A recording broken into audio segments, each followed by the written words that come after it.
السلام علیکم 6 کلاس۔ آج ہم آپ کی کتاب کا پہلا سبق پڑھیں گے جو کہ ایک حمد ہے۔ ٹھیک ہے، حمد کسے کہتے ہیں؟ حمد ایک ایسی نظم کو کہا جاتا ہے جس میں اللہ تعالیٰ کی تعریف بیان کی جائے۔ ٹھیک ہے، جس میں اللہ تعالیٰ کی دی ہوئی نعمتوں کا ذکر ہوتا ہے، اللہ تعالیٰ کی بنائی ہوئی چیزوں کا ذکر ہوتا ہے۔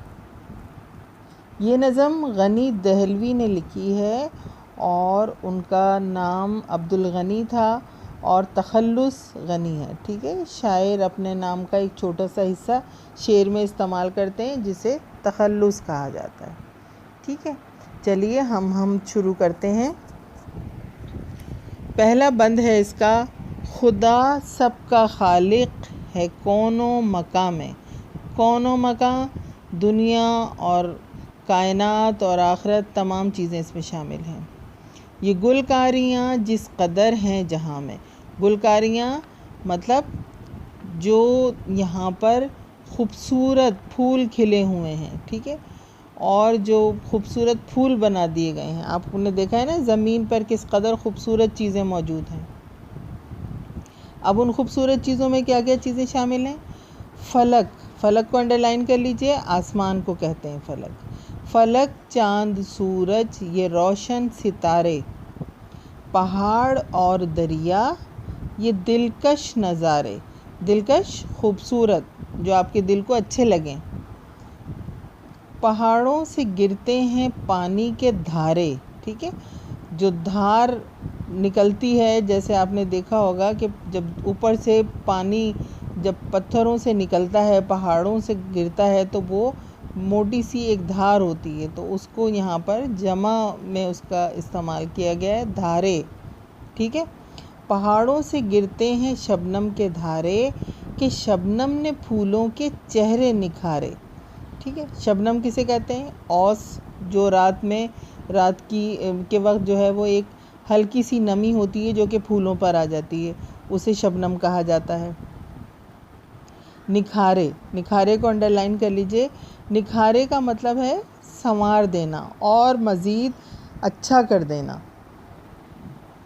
تو شاعر یہاں پہ کیا کہہ رہے ہیں کہ اے اللہ تو سب کا خالق ہے۔ ٹھیک ہے، زمین اور آسمان میں جو کچھ بھی موجود ہے وہ سب اللہ کی بنائی ہوئی چیزیں ہیں، اور اللہ نے کیا کیا خوبصورت چیزیں اس دنیا میں بنا دی ہیں، اس کائنات میں تخلیق کی ہیں۔ کیا دیکھیے، فلک، آسمان بنا ہوا ہے جو ہمارے سروں پہ قائم ہے۔ ٹھیک ہے، چاند ہے جو رات کو روشنی پھیلاتا ہے، سورج دن کے وقت روشنی دیتا ہے، اور روشن ستارے، اور یہ ستارے جو خوبصورت آسمان کے اوپر چمک رہے ہیں۔ پہاڑ اور دریا، یہ دیکھیے خوبصورت پہاڑ، سبزی سے ڈھکے ہوئے، درختوں سے ڈھکے ہوئے پہاڑ، اور دریا جو بہتے ہیں اور دیکھ کر انسان کو خوشی بھی ہوتی ہے اور اس سے ہم فائدے حاصل کرتے ہیں۔ اور یہ دلکش نظارے، پہاڑوں سے گرتے ہیں پانی کے دھارے۔ اب دیکھیے پہاڑوں کے اندر کے اوپر پتھر ہی پتھر ہوتے ہیں، یہ اللہ کی قدرت ہے کہ ان پتھروں سے وہ پانی نکالتا ہے۔ ٹھیک ہے، اور اوپر سے جب پانی کے دھارے گرتے ہیں تو کس طرح سے، جیسے زمین کو وہ نکھار دیتے ہیں۔ ٹھیک ہے، زمین پانی کے بغیر بنجر ہو جائے گی نا، اگر پانی نہ ہوگا تو پھر کیا ہوگا؟ زمین پر کبھی کہیں کوئی گھاس، کوئی پودا، کوئی درخت اگ سکتا ہے جب تک کہ پانی نہ ہو؟ تو زمین کو نکھارنے کے لیے اللہ نے پانی پیدا کر دیا ہے۔ جس طرح سے آپ دیکھیں کبھی صبح میں جب پھولوں کے اوپر اوس پڑی ہوتی ہے، وہ ہلکی سی نمی موجود ہوتی ہے، تو وہ کیا کرتی ہے؟ وہ پھولوں کو تر و تازہ کر دیتی ہے، وہ پھولوں کو طاقت اور توانائی دیتی ہے۔ اسی طرح سے پانی جو ہے وہ زمین کو جو ہے وہ طاقت اور توانائی اور خوبصورتی دے کر اسے نکھار دیتا ہے۔ پھر شاعر کہتے ہیں خدا سب کا مالک ہے کون و مکاں میں، کہ اللہ ہی اس زمین اور آسمان کا مالک ہے، اسی نے یہ سب چیزیں بنائی ہیں۔ خالق کہتے ہیں تخلیق کرنے والے کو، نئے سرے سے تخلیق کرنے والے کو، اور دنیا میں بنی ہوئی جتنی بھی خوبصورت چیزیں ہیں وہ سب اللہ کی بنائی ہوئی ہیں۔ پھر دوسرے بند میں شاعر کہتے ہیں خدا کی ہر ایک سمت جلوہ گری ہے، کہ نوری فضاؤں سے دنیا بھری ہے۔ نوری نور والے. جلوہ گری کا مطلب ہے, جلوہ گری کو انڈر لائن کر لیجئے, جلوہ گری کا مطلب ہوتا ہے نظر آنا, محسوس ہونا. ٹھیک ہے. ہر ایک دشت, دشت کسے کہا جاتا ہے؟ دشت کہتے ہیں جنگل یا ویران علاقے کو. شاداب, شاداب مطلب سرسبز, ہرا بھرا. کہ نوری فضاؤں سے دنیا بھری ہے, ہر ایک دشت شاداب, کھیتی ہری ہے, یہ سب میرے مالک کی کاریگری ہے.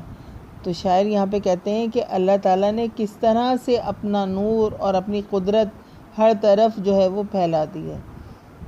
کہ دیکھیے آسمان پر سورج, چاند, ستارے چمک رہے ہیں.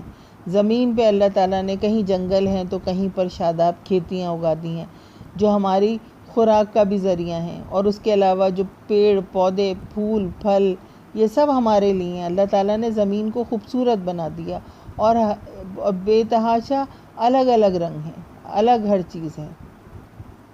ایک ہی کھیت میں اگنے والی چیزیں ذائقے میں اور رنگ میں ایک دوسرے سے بالکل الگ ہیں. ٹھیک ہے.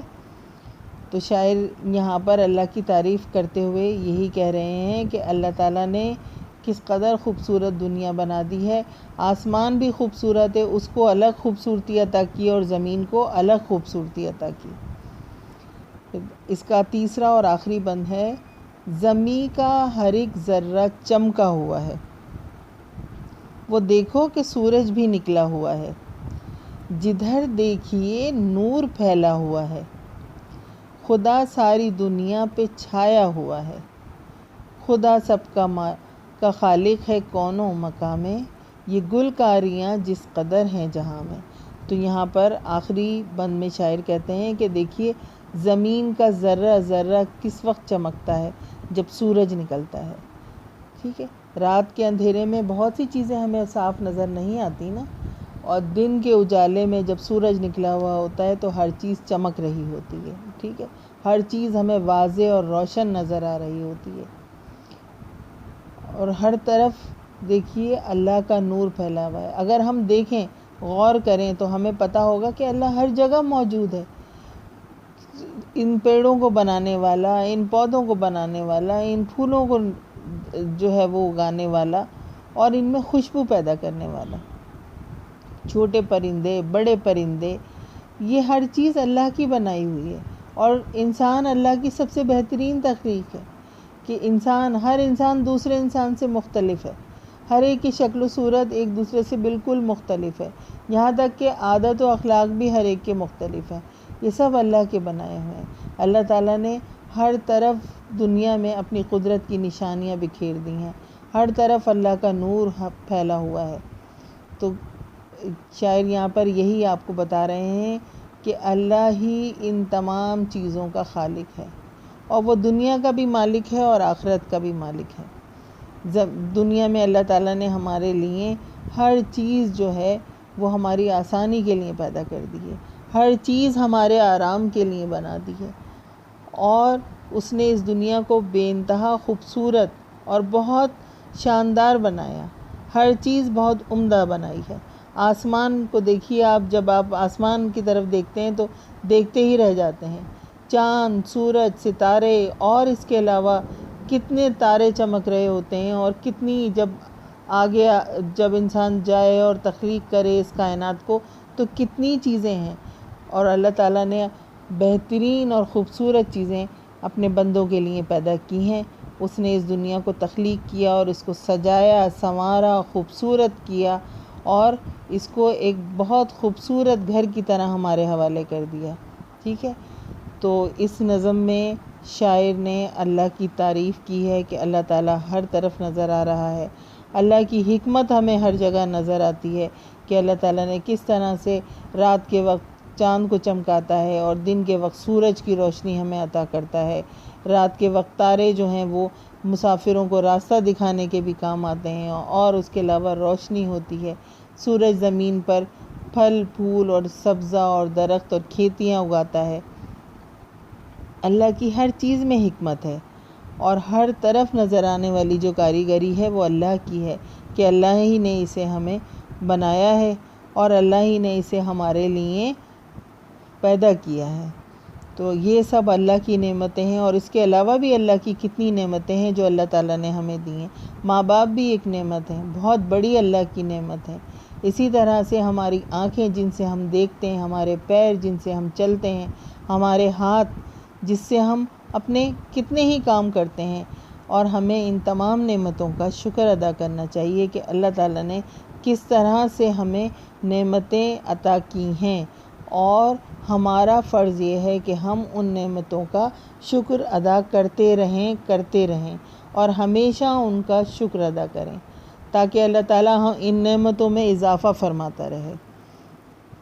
امید ہے آپ کو یہ حمد سمجھ آ گئی ہوگی۔ اسے غور سے اچھی طرح سے پڑھیے، بار بار پڑھیے، اور پھر اس کی تشریح اپنے الفاظ میں بھی کرنے کی کوشش کیجیے، ٹھیک ہے؟ انشاءاللہ اگر آپ کو یہ سمجھ آ جاتی ہے تو ضرور اس کی تشریح کرنے کی کوشش کیجیے، اور کچھ نہ سمجھ آئے تو آپ مجھ سے پوچھ سکتے ہیں۔ شکریہ۔